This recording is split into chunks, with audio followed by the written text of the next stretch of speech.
Hukum jangan berlebihan karena sesuatu yang berlebihan itu tidak baik, itu tidak berlaku untuk makan makanan berkarbohidrat olahan seperti tepung, gandum, dan sagu.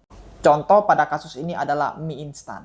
Terutama bagi ibu-ibu yang punya riwayat penyakit hormon kewanitaan seperti kista, FAM, adenomiosis, endometriosis, miom, dan penebalan dinding rahim. Karena balik lagi, makan makanan yang mengandung karbohidrat olahan itu tadi sangat bikin nagih. Nggak cukup sekali, besoknya pasti ada lagi. Seminggu pasti lebih dari 2 kali. Ditambah lagi, banyak ibu-ibu yang tidak memiliki waktu buat rutin berolahraga setiap hari. Otomatis pantang memantang makan menjadi hal yang sangat penting sekali.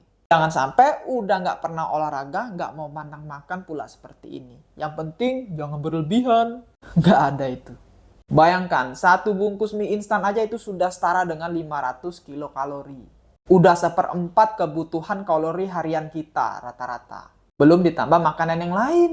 Karena hampir mustahil ada orang yang sehari cuma makan sekali dan makannya itu mie instan aja. Sebungkus lagi. Nggak mungkin, pasti dia ada makan yang lain. Hukum atau kalimat di atas memang seolah-olah benar. Tapi jangan jadikan hukum atau kalimat di atas itu untuk membenarkan kebiasaan atau pola makan yang salah. Kalimat seperti ini akan menjadi benar jikalau kita pakai untuk makan makanan yang memang tubuh kita butuhkan. Seperti kita butuh yang namanya protein hewani. Dokter kan selalu bilang, makanlah protein hewani di 1-2 gram per kilogram berat badan per hari.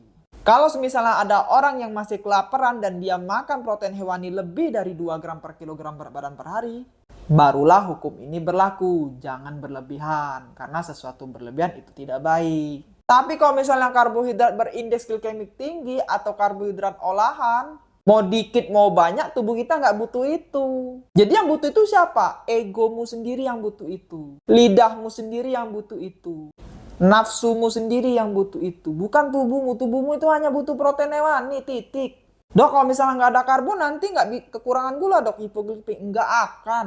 Kita tuh diciptakan Tuhan dianugerahi 2 organ penting, yaitu ginjal sama hati. Yang fungsinya adalah untuk mengolah protein hewan yang kita makan melalui proses yang dinamakan gluconeogenesis agar bisa memproduksi gula secara alami untuk kebutuhan tubuh kita sendiri, terutama otak sama jantung. Sehingga selama kita mencukupi kebutuhan protein hewani kita mentok di 2 gram per kilogram berat badan per hari, maka kita tidak butuh karbohidrat dari luar. Sebenarnya itu. Tapi kalau misalnya udah mentok 2 gram per kilogram berat badan per hari, kita masih pengen makan karena lapar, pengen ngemil. Tentu boleh masuk yang namanya karbohidrat. Tapi yang kompleks, real food, dan indeks glikemiknya rendah.